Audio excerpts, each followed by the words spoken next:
Yo, what's up, Taters? Taters in the building, Andrew Taters. When I saw this, I was surprised. Like, what's this?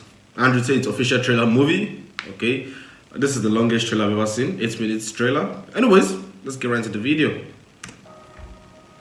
13 days before. This because I have every single podcast. If they lock me up for some insane bullshit, Andrew Tate has been arrested. I didn't do it. That was sick, though. Honestly. Matrix has attacked me. If I carry on with the trajectory I'm carrying on, they're going to put me in jail because I'm too influential. For the people watching at home, they just need to sit and understand that the system does not make rules for the good of you. It makes rules for the good of the people who make the rules. And a lot of the life paths laid out to the average man at home today is not for their own good. It's only going to lead them to depression and misery. Do you think you're a force for good? I absolutely not really know I'm a force for good because I'm a force for truth. And truth is a good thing. Without truth, we're going to end up in absolute tyranny and slavery, and we're already on our way there. I think there's a whole swath of the population, especially young men, that feel disenfranchised. I haven't put a magic spell on the world. The fact that people like what I say means that they agree with me deep inside. They may be afraid to say it themselves, but I am seen as a bastion of free speech and a bastion for masculinity as a whole, because a lot of men are largely forgotten about. There's no evidence in my files. I've done nothing wrong.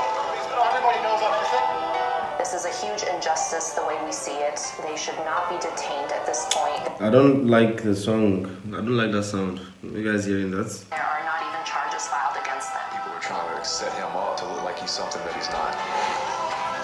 I mean the best. But honestly, though, it's weird. Like, I don't know where to stand, honestly, because all these things. I'm like, is he? Is he not? Is he? Because you never know. You never know, honestly. To be successful, I want the world to be a better place, and I think the world's a better place based on the back of strong men who stand up for what they believe in. I think that's how the world's always been a better place. The Matrix programming says the opposite. They're telling us that to be a better place, all the men need to be weaklings and so without any hard lines or beliefs, and they must talk in a very, very soft way, and they need to be very, very compassionate and very, very tolerant and all these things. But if you look at history, Bro.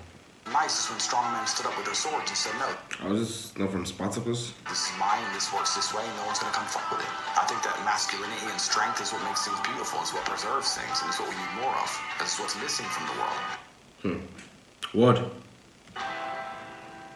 Masculine men have a duty to provide and protect those they care about. We have a duty to do things we don't feel like doing because we know we're supposed to do them. And it's your duty as a man to stand up and say, I want to be as important and strong and good-hearted and God-fearing as possible, and I need to work hard to achieve those things. If you cannot control your own mind, then you are just a feather in the wind of life. Because your own mind is the only thing you can control. You can't control the weather. Right. You can't control other people. You can't even control whether your heart stops beating. You might have a heart attack tomorrow. You can't control anything besides what you think. There's no such thing as too much masculinity. It's genuinely masculine. Genuine masculinity is not out here to hurt people. It's absolutely the opposite. It's out here to protect. And when bad things happen, they call traditionally masculine men. If you need a firefighter, you need a masculine man. When you call the police because of the problem you have, you want masculine men. And as soon as a woman or a man is in trouble, when you look for backup, you look for masculine men. And masculine men have a duty to provide and protect those they care about. We have a duty to do things we don't feel like doing because we know we're supposed to do them. And that's why we stayed in the Titanic and died. And the dangerous thing about overly emotional men is that they're dangerous. They're genuinely dangerous. This is what's crazy. All these people who talk about toxic masculinity and how bad it is for men to be traditionally masculine. A traditionally masculine man does things he doesn't feel like doing because it is his duty to do them. He charges into the verdict building because it is his duty. Not because he feels like it, because it is his duty. We're now teaching the new generation of men that they don't have duty and they can just act on their feelings and act how they feel, and they don't have to act as a man should. Do you know what happens when you get men who just act how they feel? You get school shooters, you get violence, you get rapists. Men who do not control their emotions are dangerous. If you find a man who is stoic, he's not going to hurt people. He's going to sit and think about his actions very carefully, and he's going to be a good man who protects and provides for his family. You find a man who just acts out on impulse and does whatever he feels like, you're going to find a dangerous man. Sitting here telling men to cry more and act with their feelings, and it's okay to feel this way, that way, etc., and have no self-control. That is why we have the problems we have in the world. Absolutely not wrong. So when they talk about toxic masculinity, they have it completely inverse on its head. Completely not wrong. We need to be teaching stoicism.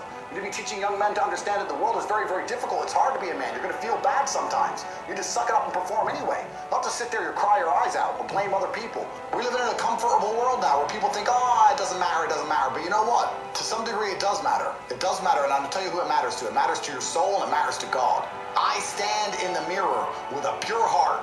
I know I am the best version of me that could possibly ever exist. I know that God is proud of me. There's nothing that God hates more than sloth and laziness. If God were to create a man and that man were to sit around and do fuck all, God will frown upon you. It's why you're never lucky. If you're listening to this and you think I'm never lucky, I'll tell you why, because God dislikes you because you're fucking lazy. Start to work, start to show God the beauty of his own creations. You'd be amazed how lucky you'll become. God is unhappy with these people. And inside their hearts, they're unhappy. We talk about depression, anxiety. And all this was in the debates with, what's his name, Piers Morgan? That comes from self-loathing. You loathe your own weakness. You loathe your own laziness. This is what all of these things are. I don't feel depression. How can I feel depression when I'm the most powerful version of me that I could ever fucking be? How can I feel depression when I can squeeze my own hand hard enough to break my own bones? How can I feel depression when I've smashed and destroyed 68 people's faces in front of me? Men who thought they could test me in fair combat. How can I feel depressed? It's impossible. Do you understand? Damn. Okay.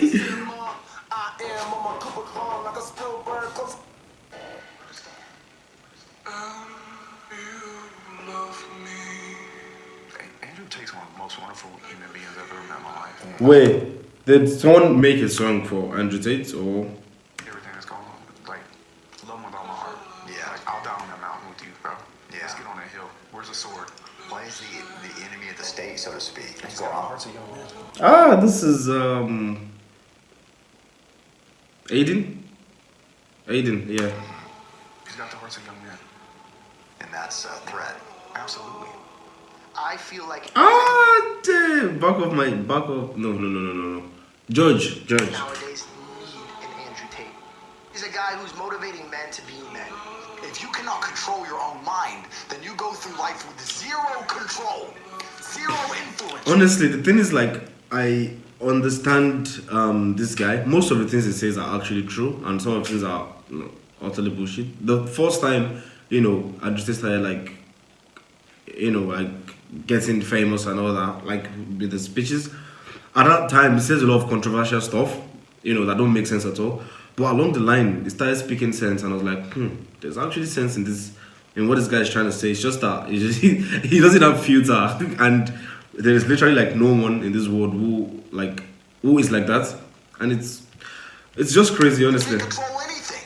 You're just a feather in the wind, waiting for life to blow you from happy place to sad place to happy place to sad place. Completely hoping on the gods to be fortunate to you because of any genuine discomfort. And that is almost never gonna happen. You're fucked. Because everybody's fucking distracted. They're getting distracted by this, distracted by that, watching fucking Netflix, jerking off to porn. I'm like, fucking jackass. Come on, bro. Why are you attacking me? It's so easy to win if you can control your own mind. But it seems that nobody fucking can. And that's how the people who run the world keep the world running. Because they have all the slaves exactly where they need them to be.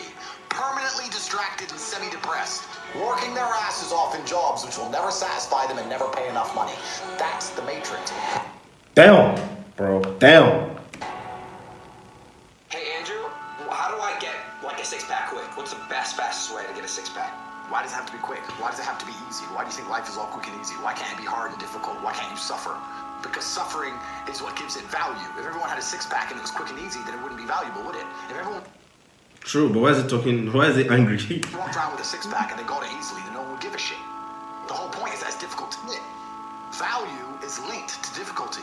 If you want something that's valuable, you need something which is difficult to obtain. The fact that you just said you wanted it quick and easily shows that It is like, what did I do wrong? your whole mental model is fucked. You shouldn't be thinking about quick and easy. You should be thinking about hard, suffering, pain, going through it. That's what you should be thinking about. This is going to be hard, but I'm going to do it anyway. Because when it's done, then Facts. why do you want it to be quick and easy? You're Don't right. you understand how It defeats the mind. It defeats. the mind is It's funny. broken. Your mind is broken. I say that life as a man is exceptionally difficult. Wait, what movie is that from, though? The guy shivering. I say the most beautiful and the most terrifying thing about being a man. Ah, this is Clark Kent. Man is you're born without value. Society doesn't care about you. You're only going to be cared about based on how useful you are. You have the chance to build yourself if you're prepared to do the hard work and be indefatigable enough to never quit. But Damn, this person has actually watched a lot of if movies you're now. going to stand around and wait for a handout, nobody's going to ever respect you. I think that the world's never going to think you're important unless you make yourself important. I think you get to decide Titanic. this movie, which is your life. You can decide if you want to be a comedian or a musician or a fighter. You get to decide what you want to be, and if you work hard enough, you can become it. It's the denial that's going to hold you back the most. The people who go, yes, I'm wasting my potential, those are the ones who have potential.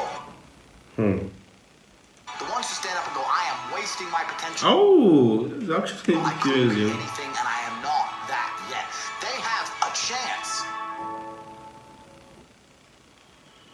This stream actually, like, I'm pretty sure changed, like, lives. I swear to God.